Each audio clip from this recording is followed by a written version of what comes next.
E aí, pessoal, começando mais um episódio do The Briefcast em parceria com o Innovation Hub. Eu sou Igor Lopes, jornalista especializado em tecnologia. E essa pauta de Bitcoin já vem rodando por aí há algum tempo. Inclusive, tem um vídeo meu que rola aí na internet de vez em quando, que a gente vai mostrar daqui a pouco. Mas eu tenho uma pessoa que sabe muito mais de Bitcoin, principalmente de stablecoins aqui na minha frente, que é a Sara Uska, que é a analista de criptoativos da Bitbank. Obrigado por estar aqui conosco, Sara. Obrigada a você pelo convite, Igor. E ó, a gente vai conversar bastante sobre como o mercado precisa entender, né, que stablecoins, principalmente, são uma opção de pagamento, principalmente no mercado internacional, né? Isso. A gente tava falando de Bitcoin. Hoje você compraria Bitcoin, Igor? Olha pra você ver que ela já tá me sacaneando. Porque, ó, hoje sim eu compraria Bitcoins. Mas é porque tem, né, como eu falei, esse vídeo que roda aí. Vou botar pro pessoal assistir. Bitcoin tá valendo quase R$3.700. Você investiria em Bitcoins? Não. A grande questão é que eu não tenho um órgão regulador. Pegar patrimônio e colocar achando que, nossa, daqui pra frente isso só vai ser, puta, vai ser explosão, vou ficar milionário com Bitcoin. Você é louco, né? Você tá louco, mano.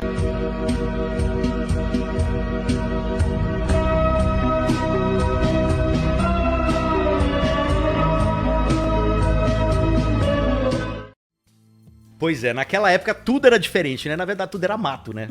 Já existia stablecoin naquela época? Não existia stablecoin ainda em 2017. Assim, se existia, estava em ascensão, muito ali no começo. Só que eu acho importante a gente diferenciar os tipos de criptomoeda, né? Então, a gente tem o Bitcoin, que foi a primeira, que valia pouquinho lá atrás, que agora já está aí $120 mil, se eu não me engano. A gente precisa ver da cotação do dia.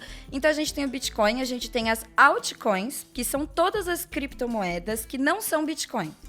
E a gente tem as stablecoins, que são aquelas pareadas numa moeda fiduciária, ou seja, pareado com ou um USDT, por exemplo, vale $1, ou uma stablecoin que vale €1, então não tem aquela volatilidade do Bitcoin. Então a gente tem toda a vantagem da tecnologia blockchain, que é onde rodam as criptomoedas, só que a grande dificuldade ali está na volatilidade, né? Então, você pensar em investimentos institucionais ou investimentos a longo prazo, quando a gente pega um ativo que é tão volátil quanto o Bitcoin, por exemplo, às vezes é difícil de se planejar. Já com as stablecoins pareadas ali numa moeda fiat, você já consegue. Que é o caso do USDT, que é a maior do mundo hoje, que é um USDT é $1, pareado assim. Que é a mesma coisa quando eu faço uma compra internacional. Exatamente. Caso, né? Eu vou pagar o meu cartão em dólar, é a mesma coisa, tá ali baseado no dólar da mesma forma. Exatamente. E é por isso que as stablecoins estão muito em ascensão, principalmente nos 2 últimos anos. Mas se a gente pegar mercado de stablecoin hoje, acho que está em $250 bilhões. Isso cresceu muito. Só que no Brasil, se eu não me engano, de 2024 para cá, do primeiro semestre para agora, cresceu cerca de 80% o uso de USDT. Porque as empresas estão percebendo que para pagamento internacional vale muito a pena. Qual que é a vantagem da tecnologia blockchain, né? Funciona 24/7. Começa aí. Então, se no sistema financeiro tradicional a gente tem que seguir o cronograma bancário, né? Com as stablecoins, não. Então, isso funciona o tempo todo. Você consegue ter economia, além dessa agilidade. Então, as transações são em minutos. Se você pega para fazer uma transação... Só parênteses, quando você fala nessa transação em minutos, é porque aí eu não corro o risco da oscilação da moeda para o dia seguinte, é isso? Não corre esse risco, é sempre pareado $1, mas quando a gente faz uma transferência internacional hoje, tenta mandar dinheiro para outro país hoje. Vai ser caro, vai ser demorado, então você não consegue em poucos minutos, como você consegue com stablecoins. Às vezes vai levar dias. Mas no caso, por exemplo, pagar a fatura do cartão, às vezes ela vai fechar e o valor do dólar vai ser o do dia do fechamento. Exatamente. Aí a mesma coisa com o dólar. Quando a gente faz assim, vai estar sempre ali pareado. Então a cotação que tiver o dólar... Naquele momento vai ser o que vai valer. A única diferença é que você faz essas transferências, única não, né? Uma das principais, é que você faz essa transferência em pouquíssimos minutos. E a qualquer hora. Você quer fazer às 3 da manhã, você quer mandar dinheiro para o país que for, você consegue fazer com stablecoin. Mas é que eu fico pensando, por exemplo, empresas que têm muito gasto de tecnologia, que pagam em dólar. E às vezes você está usando o cartão de crédito para poder fazer aquele pagamento. E a conversão vai ser no dia do fechamento da fatura. E teve um aumento do dólar. Né? Sem querer, você vai pagar sei lá, 10, 15, 20%, né? O valor do aumento do dólar. Nesse caso, você pagaria em tempo real ali e não teria esse problema. Também tem isso, exatamente. Você não vai esperar fechar e você pega aquela cotação. Tem previsibilidade, né? Você Daquele tem momento. previsibilidade. Você tem aquela segurança de ser naquele momento ali. É outra das vantagens. E a taxa, a gente estava falando, né? No caso do cartão, todo mundo entende muito bem, porque já viajou para o exterior, a grande maioria já viajou para o exterior e já viu ali o tanto que fica muito mais caro você comprar em dólar. Sim. O que entrou muito em debate agora no Brasil, né, é que as stablecoins, elas não têm as características descritas na nossa regulamentação hoje de uma moeda. Então, o IOF não incide diretamente sobre elas. Então, é legal você fazer transações internacionais com criptomoedas hoje por meio de instituições como uma corretora de criptomoedas, como o BitBank ou outras sérias que a gente tem aí no Brasil. Então, você não tem incidência do IOF, o que você já diminui, melhora. Não tem aqueles 3,5%, né, que a gente teve agora recentemente, que deu toda aquela polêmica, e você tem as taxas da corretora. E daí vai de corretora para fazer essa distribuição, da forma que achar melhor. Então, que tipo de empresa faz sentido usar stablecoin? Qualquer uma que fizer pagamento internacional. A gente tem alguns nichos de destaque que estão tendo maior adesão agora. Então, turismo bastante, comércio internacional, as fintechs, então tem muito essa questão de tecnologia, de pegar coisa de fora, fazer pagamento de fora. Então, esses 3 nichos hoje são os principais que a gente está vendo, mas qualquer empresa ou pessoa física, é B2B, B2C aqui o negócio, tá? Ou pessoa física que quiser fazer transferências internacionais, consegue com criptomoeda. Mas no caso, o comércio, o vendedor, o varejo, precisa ter aceitação para esse tipo de pagamento, não? Precisa ter aceitação ou pode fazer a conversão também. Então, ele pode receber ali em stablecoin, se ele tiver uma conta numa corretora, ele faz essa transação para real e fica tudo certo ali. Então, as plataformas hoje tem produtos voltados para que esse mecanismo de troca de pagamentos internacionais seja tão semelhante quanto do sistema bancário que a gente tem hoje, para não ter essa fricção da utilização, né? Então, é tudo muito tranquilo. A gente tem um produto que chama o BitPayments, que faz justamente isso, é uma plataforma para que fique fácil e rápido você fazer essa conversão. Então, você não precisa entender de criptomoeda, de stablecoin. Aí é bem mais tranquilo. Mas é o pagamento tudo online que a gente está falando aqui, né? Online. No caso, eu não posso ter um cartão de crédito, por exemplo, com meu stablecoin e passar no estabelecimento? Pode, alguns lugares oferecem. Alguns lugares oferecem cartões que comportam stablecoins para fazer pagamentos. Depende da entidade que você procurar. E aí, se é modalidade internacional, crédito, débito, vai de cada um, mas é possível. Legal. É possível também. Crescendo também, imagino. Está crescendo muito, principalmente porque esse mês agora teve a aprovação do Genius Act lá nos Estados Unidos, que é uma regulamentação que justamente organiza o uso de stablecoins nos Estados Unidos. Então, já passou por Congresso, já passou por Senado. E o que é curioso é que, assim, os Estados Unidos, eles apostam tanto nas stablecoins que enquanto todo o resto do mundo, inclusive Brasil, está desenvolvendo uma legislação, uma regulamentação macro para stablecoins, para depois entrar em cada tipo, para criptomoedas, para depois entrar em cada tipo de cripto, os Estados Unidos começou por stablecoin. Então, a primeira coisa que eles fizeram, vamos regulamentar. Então, o Trump aposta muito nisso e, querendo ou não, o resto do mundo se espelha, né, nessa movimentação. Quando a gente tem a maior nação do mundo regulamentando, é como se legitimasse esse mercado, né? Então, o resto do mundo se sente mais tranquilo para fazer aportes, inclusive institucionais, o que pode fazer o mercado cripto crescer bem mais também, né? Mas eu fico pensando assim, se eu fosse dono de um grande varejista, qual seria o momento de eu começar a trabalhar ou disponibilizar uma equipe para poder pensar nesse tipo de meio de pagamento e tal? Porque é óbvio que quando eu começo a fazer isso, eu tenho toda uma questão de segurança que vem junto, né? Um time dedicado para poder, não dedicado, mas para entender quais são as formas de se trabalhar toda essa infraestrutura para acontecer. Qual o momento certo para não acontecer igual foi comigo ali, eu perdi o bonde da Bitcoin, sabe? Né? Acho que é uma coisa nova que às vezes causa talvez esse medo nas empresas. Não, talvez medo não, mas essa coisa de, será que é o momento? Vou investir nisso agora ou espero um pouquinho mais o mercado amadurecer? Sim, a primeira coisa que não precisa de tanto investimento nem dedicação. Você hoje não precisa de uma equipe de segurança, é claro que segurança sempre precisa, mas de algo tão dedicado para isso. Porque o mecanismo é muito simples. Você pode fazer essa transferência internacional e depois converter isso da forma que você achar melhor. Então, da mesma forma como você trata câmbio, você pode tratar as stablecoins. Então, assim, o momento já era para ter começado, eu digo assim.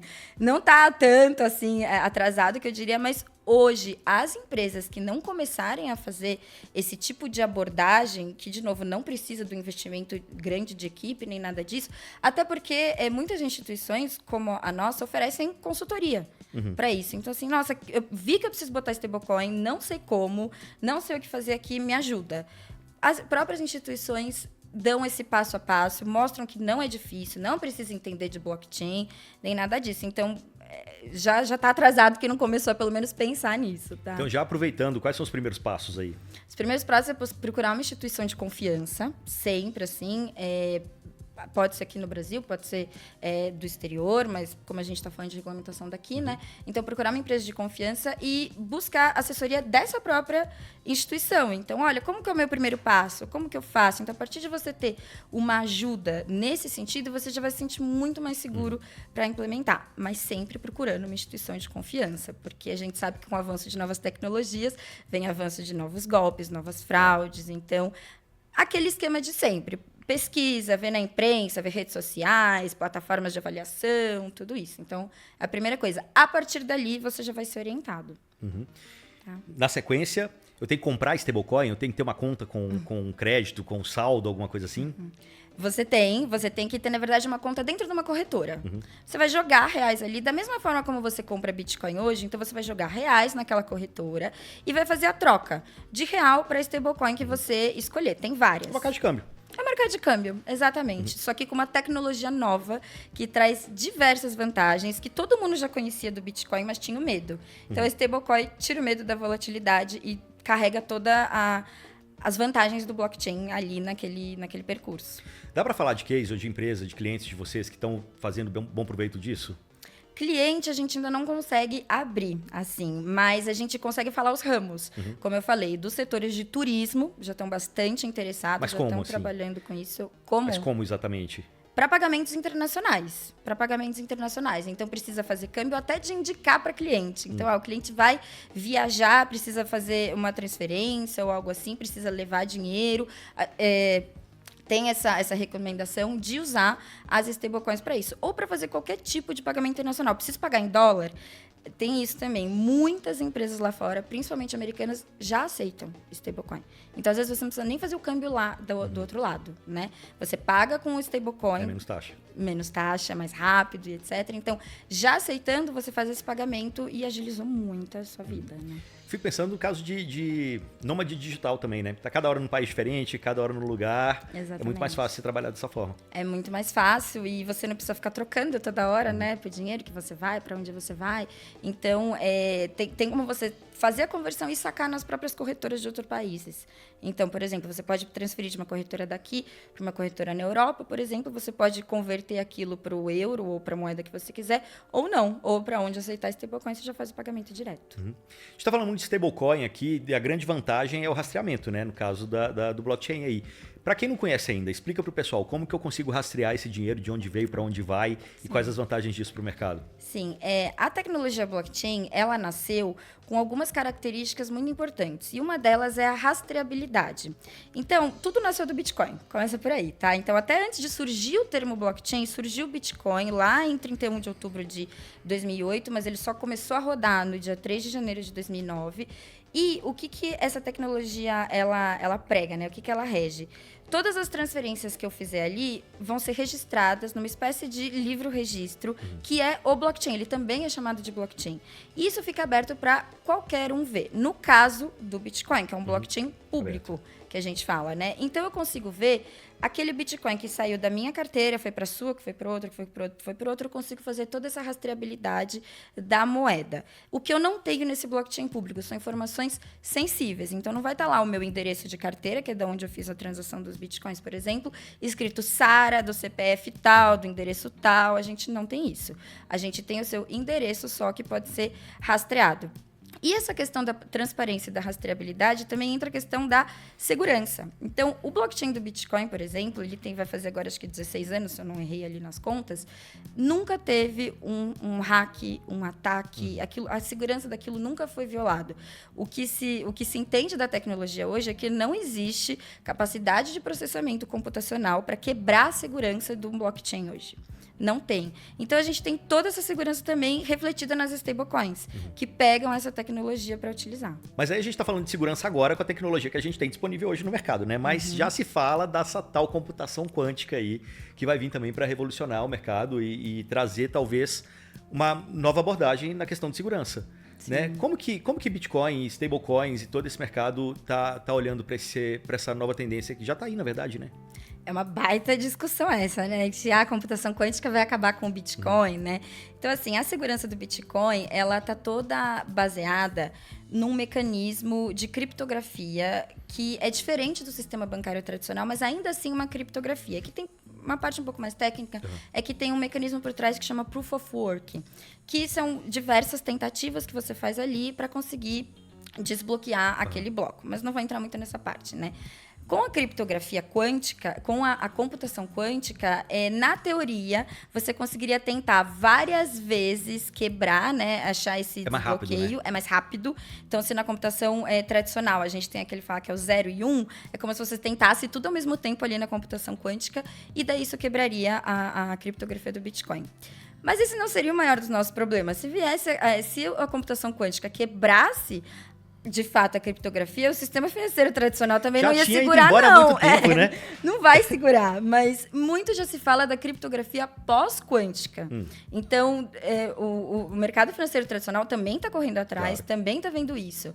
Então, eu acredito que ainda vai se desenvolver uma criptografia pós-quântica que abarque tanto quanto o mercado financeiro tradicional, quanto o Bitcoin. Mas eu acho que a gente teria bastante problema se conseguissem quebrar isso. Eu acho que assim também, o mercado ele vai evoluindo aos poucos, né? Acho que todo mundo vai vir nessa mesma onda e coisas vão surgir, novas tecnologias vão surgir tanto de um lado quanto do outro. Exatamente. Né? Então, assim, a coisa vai naturalmente. E eu já li aí uma teoria que vai ter meio que com um acordo como de guerra nuclear, assim. Tipo, olha, ninguém lança. Ninguém lança porque vai acabar o mundo, vai quebrar tudo, então vamos todo mundo deixar quieto. Eu não sei se chegaria nesse ponto, mas é algo que se especula aí, né? Bom, você falou já no começo, né, sobre a questão da regulamentação dos Estados Unidos, que aconteceu lá, obviamente, as coisas se respingam no resto do mundo. Mas e no Brasil, como é que tá? Em que pé que tá isso hoje? Tá. O nosso Banco Central, que é o órgão... CVM e Banco Central são os órgãos supervisores das criptomoedas hoje. A CVM fica com os ativos considerados imobiliários e o Banco Central com todo o resto. E os nossos autoridades aqui, elas são muito amigáveis às criptomoedas. Então, a gente teve aí 4 ou 5 consultas públicas do Banco Central e da CVM para entender do mercado como trabalhar com essas criptomoedas. E a gente pode falar que está até um pouco mais adiantado que os Estados Unidos, tá? É difícil fazer essa corrida ali, essa competição, mas a nossa lei definitiva, isso é sempre atualizado, né? Mas a nossa lei... até o momento? Até o momento, definitiva até agora, tá para sair no segundo semestre agora, e que vai falar também das stablecoins. Isso já está sendo tratado, isso já vai sair. Então, é legal fazer transações com criptomoedas hoje, é legal trabalhar com stablecoins, e vindo a regulamentação, eu acho que, principalmente os investimentos institucionais aqui do Brasil, isso vai crescer. Isso vai ter mais segurança. Eu consigo fazer um planejamento se eu tenho uma empresa, se eu tenho uma base regulatória sólida para fazer em cima disso. Então, essa já é uma grande vantagem nossa. E é muito necessário, porque o crescimento das stablecoins aqui no Brasil tá uma coisa absurda. Então, tem uma ferramenta nossa que chama Biscoint Monitor, que a gente consegue pegar as fatias do mercado e ver quanto que cresceu de USDT do ano passado para cá. Então, como eu falei, a gente cresceu 80%, falando de movimentações gerais, né? Só lá no BitBank, de um ano para cá, a gente cresceu 170% de 2024 para cá. Mais de 50% das nossas transações hoje são com stablecoins. Então, assim, veio e já está aí. Não vai mais embora. Assim, essa é a nossa percepção hoje. O mercado está muito de olho, está organizando. E quanto mais organizado isso ficar aqui internacionalmente, mais sólido vai ficar esse mercado. Então, às vezes a gente pensa, Bitcoin, esse ano ele teve algumas altas históricas, mas ele ficou mais ou menos naquele patamar, não teve nenhuma explosão, como a gente já viu algumas vezes, mas o mercado está se construindo muito sólido atrás disso. E que pode ser entendido como um arcabouço bom para um médio prazo de valorização e de crescimento. Agora, a gente falou muito sobre a vantagem para a empresa do ponto de vista do consumidor, né? Ali de compra, venda e tal, da transação. Mas e do lado do CFO, assim, ele tem que se adaptar também para poder começar a trabalhar dessa forma? Como é que ele vai comprovar as transações? Como que ele vai lidar com isso? São novos documentos? São novas formas de se trabalhar nos bastidores, não? Sim, a primeira coisa que foi regulamentada aqui no Brasil foi a parte da Receita Federal de criptomoedas, né? Então, isso as corretoras já têm que fazer esse reporte para a Receita Federal do que é movimentado ali. Inclusive, tanto nas duas declarações, tanto de CNPJ quanto de CPF, já vem pré-preenchido. Aquilo, então se você tem criptomoeda, você tem no BitBank, por exemplo, já vai aparecer ali para você. Então, isso já está tudo muito bem adaptado, assim, a receita já está... então já está tudo muito bem organizado, não se preocupe em relação a isso. Então, a adaptação que tem que ter é justamente entender um pouco da tecnologia, com alguma consultoria das próprias corretoras que vão ajudar com essa parte, e entender as vantagens. Mas não precisa de grandes movimentações em processos e receitas e tudo isso. As corretoras já estão bem organizadas para isso acontecer automaticamente, tá? Bom, pessoal, espero que a gente tenha desmistificado um pouquinho aqui dessa conversa, né, de stablecoins e como que isso pode ser utilizado no mercado, como isso pode ser utilizado no seu negócio. E eu vou deixar aqui para facilitar, caso você tenha alguma outra dúvida, o LinkedIn da Sara e também o link para BitBank, para vocês poderem ter acesso à empresa e de repente dar aquela, né, fazer uma continha ali e começar a utilizar ali no dia a dia para perder um pouco do medo também da novidade, né? Com certeza. E a gente tem muito material didático também. Então tem muito vídeo explicando stablecoin, tem muito artigo, artigo tanto na imprensa quanto no nosso blog. Então é um compromisso também que as corretoras brasileiras fazem muito bem, na minha opinião, e a gente faz muito forte também, que é a educação financeira a respeito de criptomoedas, porque precisa para tudo, né? Sistema financeiro tradicional ou não. Então a gente bate bastante nisso. Quem quiser saber um pouco mais, entra que tem muito conteúdo e simples, muito simples de entender. Legal. Bom, se até eu entendi alguma coisa de stablecoin aqui, logo eu que dei aquele perdido lá atrás quando não comprei a Bitcoin, né? Agora eu saio um pouco mais confiante. Agora também. vai comprar. E agora eu compro. Você compra? Eu tenho um pouquinho, né? A gente de vez em quando cai um pouquinho, você compra uns centavos, cai outro pouquinho, você compra uns centavos. A dica é essa, espera cair, compra e vai juntando. Beleza. Sara Uska, analista de criptoativos da BitBank, prazer falar com você. Brigadão. Prazer, obrigada. E até semana que vem com mais um episódio. Valeu, pessoal.